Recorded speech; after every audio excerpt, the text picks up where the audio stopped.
रजनी भी काली, शासन की करनी भी काली, काली लहर कल्पना काली, मेरी काल कोठरी काली, काली, हाँ। टोपी काली, कमली काली, मेरी लोह सिंगला काली, पहरे की श्रृंखला, श्रृंखला बच्चे, श्रृंखला श्रृंखला काली, काली। मैम श्रृंखला काली, पहरे की कृति भी ब्याली, 30 पर है गाली ए आली। अच्छा, आगे। इस काले संकट, इस काले संकट सागर पर मरने की मत माती, मर कोकिला बोलो तो अपने चमकीले गीतों को क्यों कर क्यों क्यों कर कर हो को तैराती, हो तैराती, कोकिला बोलो तो कोकिल बोलो तो। वेरी बोलो गुड, तो thank you Bharat. Okay, ma'am Balkaran. Now listen, Balkaran, thank you बच्चे। अच्छा, फर्स्ट ऑफ ऑल, सबसे पहले बेटा इसके हम शब्दार्थ लिखते हैं। इस पैराग्राफ के शब्दार्थ नोट करिए, तब आपको बहुत अच्छे से समझ आएगा। फर्स्ट आपका था रजनी। रजनी का अर्थ है रात। नोट कर लीजिए, इस पैराग्राफ में से रजनी का अर्थ है रात। शासन का अर्थ है अंग्रेजों का शासन। नोट करते जाइए, आपको अपनी नोटबुक में लिखना होगा। शासन यानी अंग्रेजों का शासन। करनी यानी करतूतें। यहाँ पर करनी का अर्थ है करतूतें। काल कोठरी का अर्थ है अपराधियों को रखने के लिए बनी अंधकार पूर्ण कोठरी को काल कोठरी कहते हैं। मैम जेल भी अपराधियों को रखने के लिए बनी अंधकार पूर्ण कोठरी। लोह श्रृंखला का अर्थ है बेड़ियां। जो कैदियों को बेड़ियां पहनाई जाती हैं उसे कहा गया है लोह श्रृंखला। नेक्स्ट है हुकृति। हुकृति का अर्थ है हुंकार यानी कि जोर की आवाज। हुकृति का अर्थ है जोर की आवाज। ब्याली का अर्थ है सांपिनी। जो सांप सांपिन होते हैं, सांपिनी।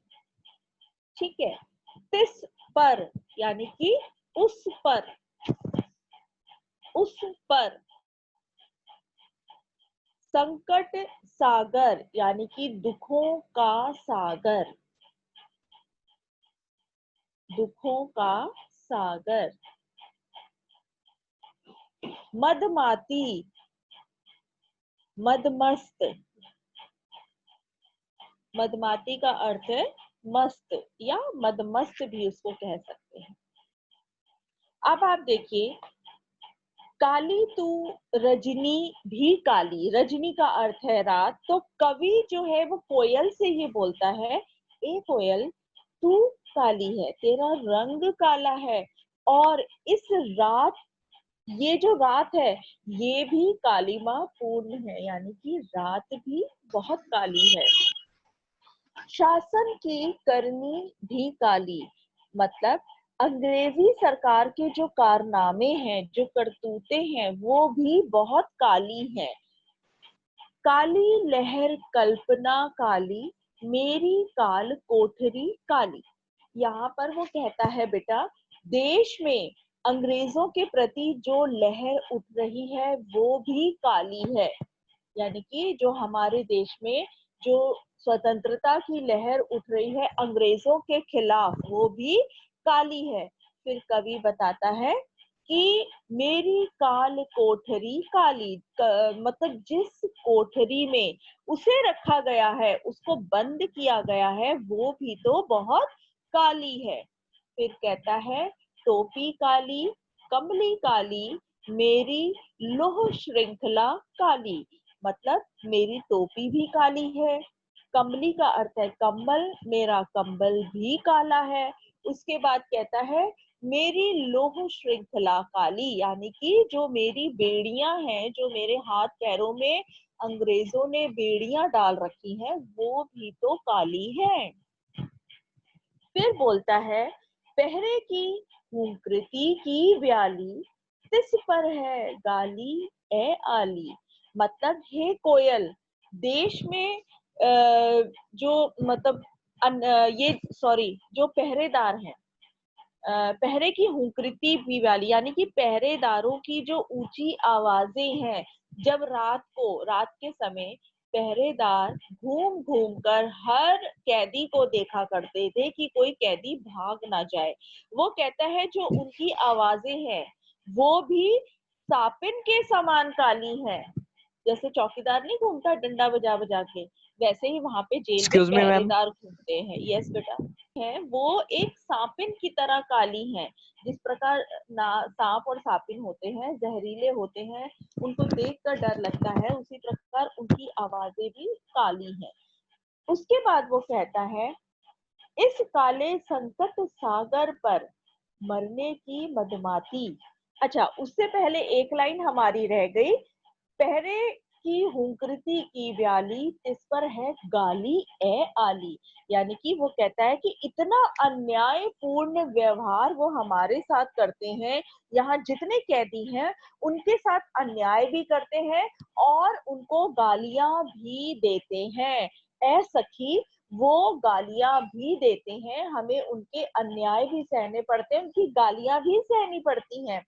फिर कहता है, देश में देश में फैले संकट रूपी सागर में तू मरने के लिए ठान कर क्यों आई है। फिर कहता है कि मरने की मदमाती, इस काले संकट सागर पर मरने की मदबाती, कोकिल बोलो तो। यानी कि इस देश पर फैले संकट रूपी सागर में तुम मरने के लिए यहाँ पर क्यों आई हो, क्यों मरने को ठान कर आई हो। कोकिल बोलो तो, अपने चमकीले गीतों को क्यों कर हो तैराती। कोकिल बोलो तो, मतलब तुम आजादी की भावना जगाने वाले इन अपने चमकीले गीतों को इन विपरीत परिस्थितियों में भी कैसे गा रही हो। कोकिल बोलो तो, कुछ तो बोलो। इतनी विपरीत परिस्थिति है, इतनी परेशानी की घड़ी है, चारों तरफ स्वतंत्रता सेनानियों ने अपना आतंक ढाया हुआ है और उनके ऊपर भी आतंक ढाया हुआ है अंग्रेजों ने, अंग्रेजों की अत्याचारों ने। तो इतनी विपरीत स्थिति में तुम अपने इन चमकीले गीतों को कैसे गा लेती हो कोकिल, बताओ तो, कुछ बोलो तो। समझ आ गई बेटा, यहाँ तक क्लियर है आप लोगों को? Yes ma'am. Very good. इसके बाद एक और पैराग्राफ हम पढ़ेंगे, then will discuss about the question and answers. ठीक है, मैम may I अब read? आज, हाँ श्योर बेटा, वेरी गुड, वेरी नाइस, पढ़िए। तुझे मिली हरियाली डाली, मुझे नसीब कोठरी काली। तेरा नभ भर में संचार, मेरा 10 फुट का संसार। तेरे गीत कहावे वाह, रोना भी है मुझे गुनाह। देश विषमता तेरी मेरी, बजा रही तिस पर रणभेरी। आगे। इस हुंकृति पर अपनी कृति से और कहो क्या कर दूं। कोकिल बोलो तो, मोहन के व्रत पर प्राणों का आसव किसमें भर दूं। कोकिल बोलो तो। कोकिल बोलो तो। Thank you so much. Who was there? माँ अनन्या। अनन्या, थैंक यू बेटा। अच्छा, यहाँ पर अब वो कहता है कि तुझे मिली हरियाली डाली, मुझे नसीब कोठरी काली। अब वो कोयल को कहता है कि अपने और कोयल की तुलना कर रहा है। यहाँ पर जो कवि है वो अपनी और कोयल के बीच की तुलना कर रहा है और तुलना करते हुए कहता है कि अरे कोकिल, तुझे रहने के लिए पेड़ों की हरी भरी डालियां मिली हुई हैं। तू एक डाली से दूसरी डाली पर घूमती है, हरी भरी डालियों पर, परंतु मेरे नसीब देखो, यानी कि मेरी किस्मत देखो, यह जेल की काली कोठरी में है, कि मुझे जो है जेल की काली कोठरी में रखा हुआ है। बट वेट बेटा, इससे पहले मैं आज आपको अभी इसका शब्दार्थ बताना भूल गई इस पैराग्राफ का। So better you first of all noted down the शब्दार्थ। इस पैराग्राफ के शब्दार्थ है, नसीब का अर्थ है किस्मत, नसीब का अर्थ किस्मत, नभ का अर्थ है आकाश, संचार का अर्थ है भ्रमण करना, घूमना यानी, ठीक है, भ्रमण करना। कहावे वाह, फिफ्थ लाइन में है ना, तेरे गीत कहावे वाह। कहावे वाह का मतलब है प्रशंसा होते हैं, प्रशंसित होते हैं। प्रश बिंदु सित, स छोटी ई, प्रशंसित होते हैं। गुनाह का अर्थ है अपराध, विषमता का अर्थ है अंतर, विषमता यानी अंतर। नेक्स्ट लाइन में है रणभेरी। रणभेरी का अर्थ है युद्ध में बजाए जाने वाला बाजा, यानी कि जब युद्ध शुरू होता है या युद्ध समाप्त होता है उस समय जो बाजा बजाया जाता है युद्ध की शुरुआत के लिए, उसको हम कहते हैं रणभेरी। यहाँ पे बेटा एक चीज और रह गई, कृति। कृति का अर्थ है रचना, नीचे लाइन में है, कृति का अर्थ है रचना। मोहन यानी मोहन किसको कहा गया है, गांधी जी को, मोहनदास करमचंद गांधी जी, उनको कहा गया है मोहन। और आसव, प्राणों का आसव किसमें भर दूं। आसव का यहाँ पर अर्थ है उत्तेजना, रस, ठीक है। आसव का अर्थ है उत्तेजना, कि मैं किसके अंदर उत्तेजना भर दूं। अब यहाँ पे वो कह रहा है, अब सुनिए, कि अपनी और कोयल की तुलना करते हुए कहता है कि तुझे तो मिली है हरी भरी डालियां, जहां पे तुम एक डाली से दूसरी डाली पर कूदती हो और घूमती हो, मगर मेरा नसीब, मुझे नसीब कोठरी काली, मेरे नसीब को देखो कि मुझे यह छोटी सी काली कोठरी में रखा गया है, मुझे यह कोठरी मिली है। फिर वो कहता है तेरा नभ भर में संचार, यानी कि तुम तो खुले आसमान में उड़ती हो और खुला पूरा ये जो नभ है, पूरा आकाश है, यही तुम्हारा घूमने का साधन, जगह है, यही तुम घूमती रहती हो, उड़ती रहती हो। जबकि मेरा 10 फुट का संसार, यानी कि जो मेरी दुनिया है वो केवल इस 10 फीट की कोठरी में सिमट कर रह गई है। ना तो मैं खुले आकाश में घूम सकता हूँ, ना बाहर निकल सकता हूँ। मेरा जो नसीब है, मेरा जो जीवन है, इस छोटी सी काली कोठरी में जो कि 10 फुट की है, इसी में सिमट कर रह गया है। फिर आगे वो कहता है तेरे गीत कहावे वाह, यानी कि तुम जब गीत गाती हो तो तुम्हारे गीतों को सब वाह वाह कहकर सुनते हैं, ठीक है ना। जब कोयल गाती है तो उसकी इतनी मधुर आवाज होती है कि लोग कहते हैं वाह क्या आवाज है, कितनी सुंदर आवाज है। तो तुम्हारे गीतों को लोग वाह वाह कहकर सुनते हैं।